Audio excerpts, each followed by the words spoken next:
Hi all!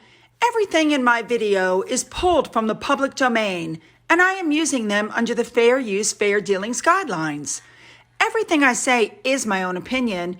You should look into this information for yourselves, but I'm pretty sure I'm right. Morning, everybody. All right, once again, we have a lot to cover. We're covering 2 days of the royal tour here. The only thing I'm actually not covering per se is the Earthshot Prize. I'm going to do that in a separate video, okay? So strap in because once again, we got a lot. Let's go. And I have a theory I want to explain to you guys. So, okay, now let's jump in. Try to follow my theory. So we're going to start with Camilla's teddy bear luncheon, where she went and took all of the bears that were collected after the Queen passed away and she distributed them to children. And what happened was Shouty Shola, Dr. Shola, took a video of Camilla picking up a little girl's arm and remarking on the little girl's bracelet, saying how pretty it was. And she slowed it down and manipulated the video and then put up this tweet that you're seeing about, look what Camilla did. She doesn't want to touch that black child's hand. And then when it was pointed out that she had manipulated the video, she removed the tweet, the whole thing died down, and it was a big fail. You could literally hear Meghan and Montecito going, okay, what do we do next? What do we do next? We've got to get the attention. Okay, I know. Let's release the Thanksgiving photo that the those people at the women's shelter, they took our photos down. Let's release it again to show how we went and served up lunch for Thanksgiving. Problem is Meghan's not in that picture. So then on the 28th of November, they put out this big thing. Look at everybody. Meghan Markle's backing an accessory brand that's giving these bags. Nobody cares. The bags aren't hers. She didn't pay for them. I don't even know why she was in there, but okay, whatever. So she puts out this big media blitz. Look at me. That was on the 28th. Next up, Meghan flew to that Indianapolis event in support of women's empowerment. The thing is, the pictures that came out of her in the garage were not good pictures. And the picture appears to show her berating one of her female staff members. She had banned photographers, so finally she says, okay, you guys, okay, go ahead and release some photos of me. The photos actually show that her face is a different color than her neck. And then the photos from the private flight came out, which made her look bad. Let me explain. Batty B pointed out that when everybody was boarding that private jet, they were all carrying their purses, but not Meghan Markle. She had security, carrying hers, so I went back to check. Keep in mind, this is aide number 1 walking past to the private jet. She has her purse in her hand. Aide number 2 was walking by to the jet. She has her purse over her right shoulder. You can just see it there peeking out. And there comes Meghan, and her African security guard is carrying her purse. Yeah, so much for female empowerment. Let me revise that. I should say carrying her purse to the private jet because she's such an eco-warrior. Okay, moving on. The next thing that happened was there was a Zoom call from back, I think it was August, and Meghan did not allow Archie's face to be shown. So now she gave permission for the woman to put the picture out again, but this time show Archie's face because everybody's going to want to see Archie. Not. Even Neil Sean asked if that was Archie. I'm telling you. So here's what I think happened next. I think Meghan Harriman, the photographer that's such good friends with Meghan, said, you know what? I know this woman in the UK. She's totally on your side. She doesn't like the royal family. And I think she's been invited to this thing, or actually she's piggybacked in.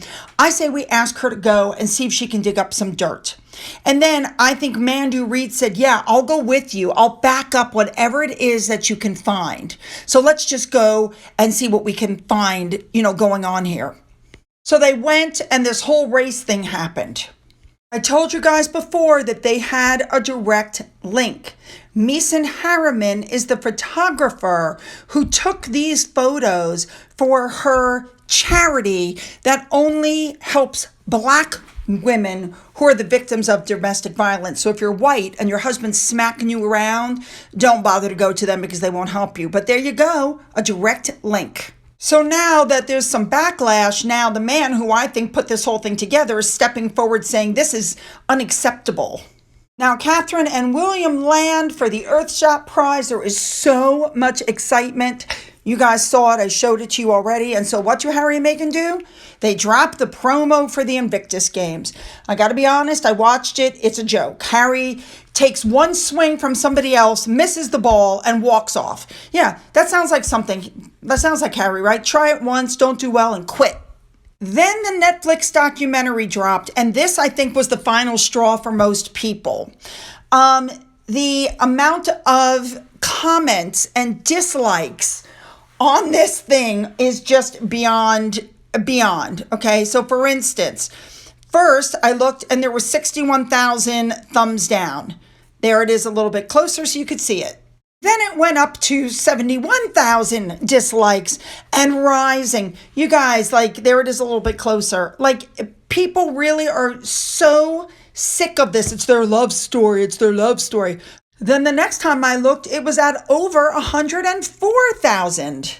Okay, then they put out that they're going to release it on the 25th because, after all, that would be in competition with King Charles's Christmas speech. And then they took it down and now it just says coming soon. Yeah, because there's so much backlash. I think Netflix is like, wait a minute. And I completely agree with Akua's comment on Twitter. You want to use a 6-episode documentary to compete with a 30-minute speech from your father on the day your father gives his first Christmas speech. That is pretty pathetic. I have to agree. But the comments put underneath were hilarious. Oh my God. You guys, look at some of these. The distressed picture of Meghan in the chair with the Hermes blanket behind is worth more than my salary. How about this one?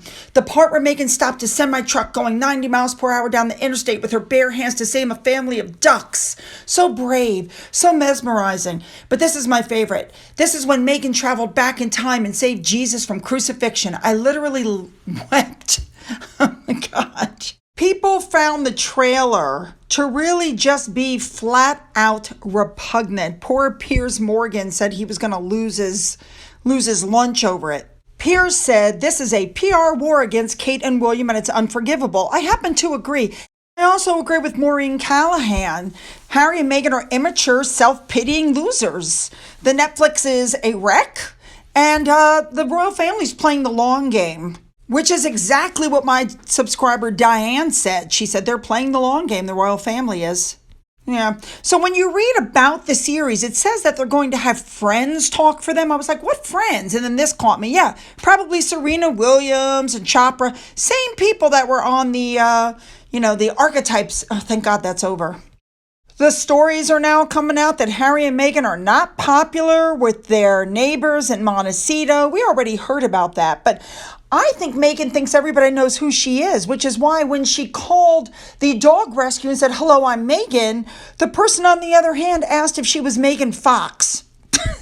She wishes. Well, the gloves are definitely off because Sarah Vine actually wrote that their Netflix trailer showed weapons-grade narcissism and a biblical level of betrayal. We all knew that.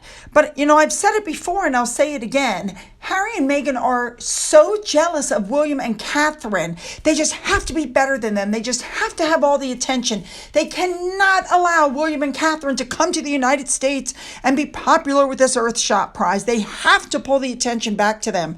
But it's not working. The attention is not good attention. You know what I'm saying? Anyway, going back to the whole setup thing, I think Evans on Twitter said it best. This is the second time the Queen has been maligned. First, it was the Paddington Bear, luncheon, and now this.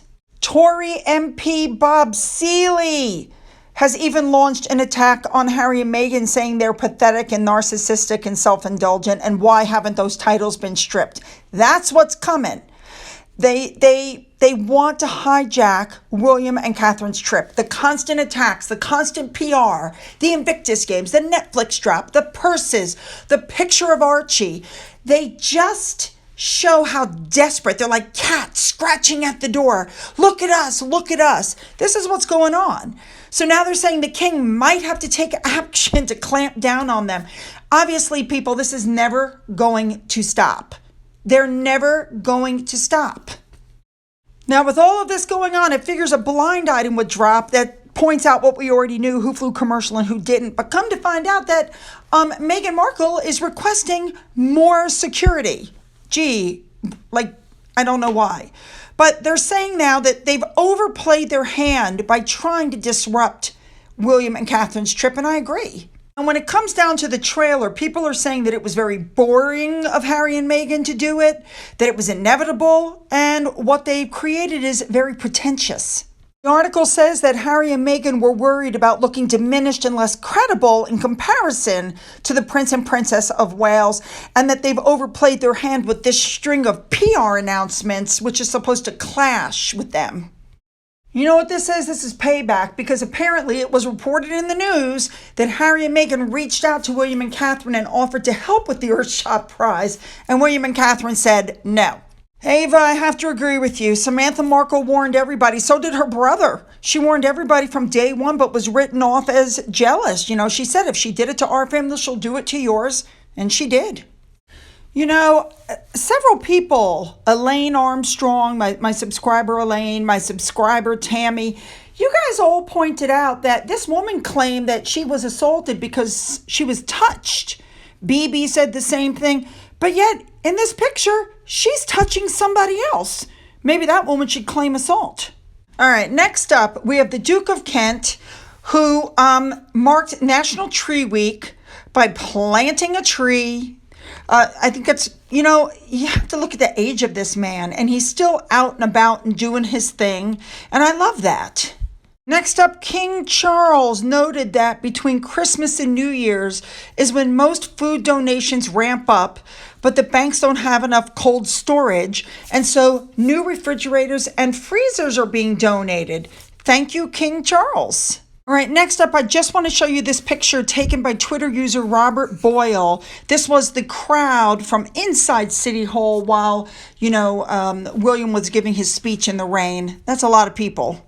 All right, the other picture I wanted to show you was this picture of Ambassador Carolyn Kennedy, who went to Boston and went to the Celtics game just to welcome William to Boston. Nice touch. All right, let's move on now. All right, so on their first day, which is day 2 in Boston, their first full day, they started at Greentown Labs, which is North America's largest clean tech incubator.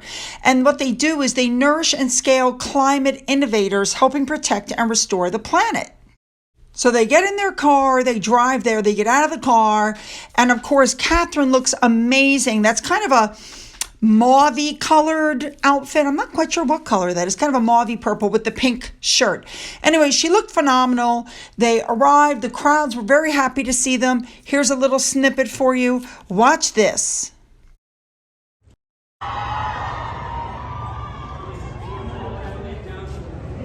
So they got inside. They started talking with people. Now, don't misunderstand me. The work that they're doing is super, super important, and they're bringing attention to a lot of the, charities and a lot of the work that, needs focus. However, for me, the big thing is what happens when they get done and they head out to the crowds that are outside in the freezing weather.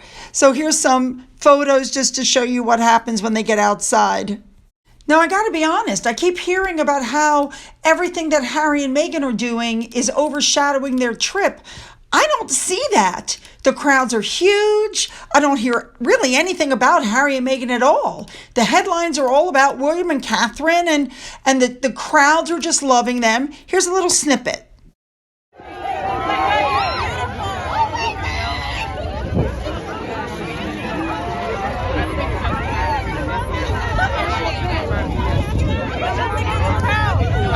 Now, there was a little boy waiting outside for them when they came out initially. This kid was dressed in his Halloween costume, but watch this.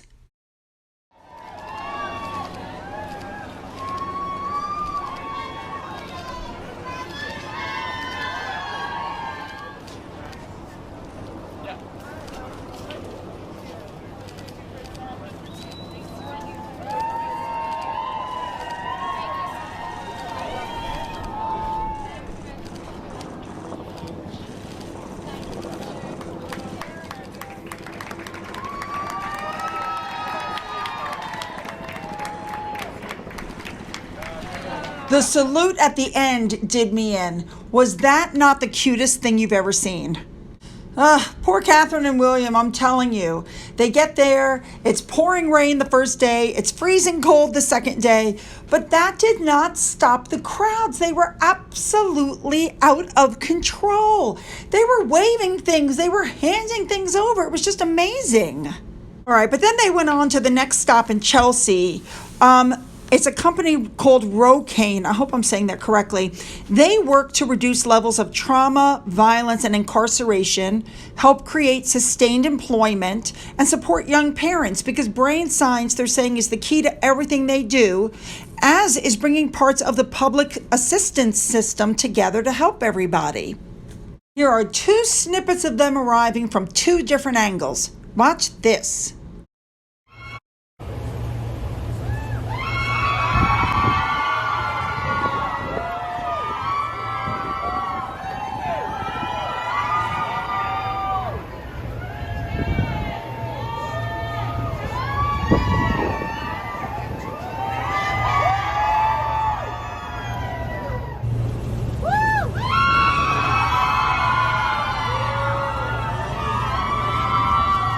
So they got in there and they did the usual talking, the usual round table, and they had all their discussions.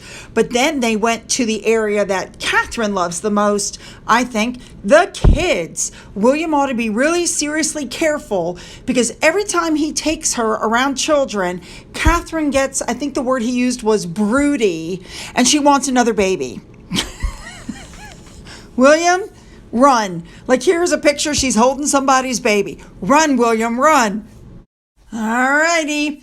Now, when that was over, of course, William and Catherine went out, reached out to the crowd in Chelsea.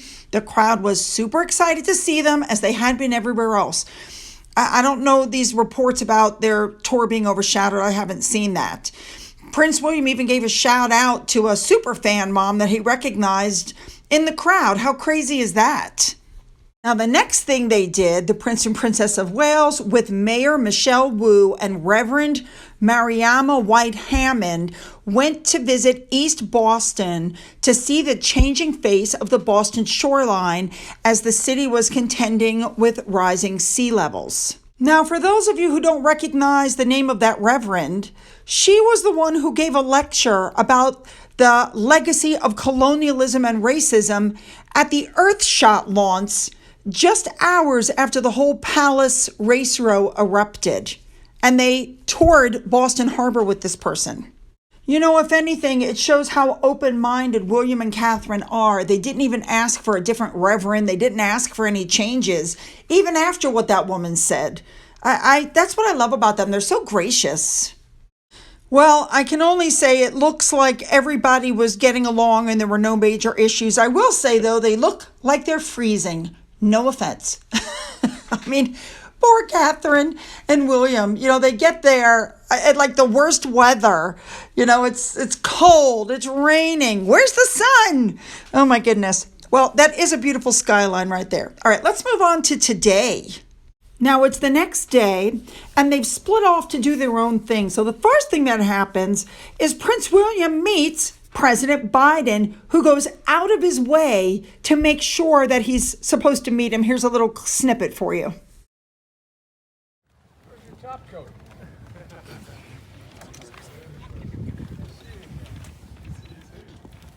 Spectacular setting.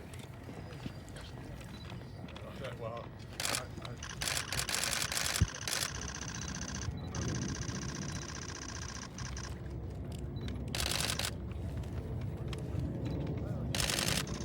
When that's over, he goes to meet Carolyn Kennedy and her 2 children. Here's a snippet for you.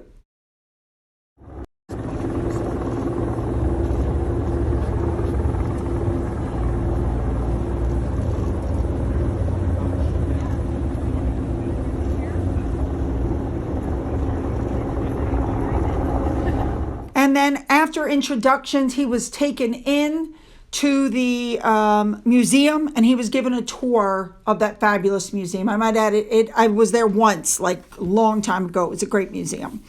So it looks all in all like everything was fine. Now, Catherine went to Harvard to talk to them about, you know, child development, which is her thing. Here's a snippet of her arriving. Watch this.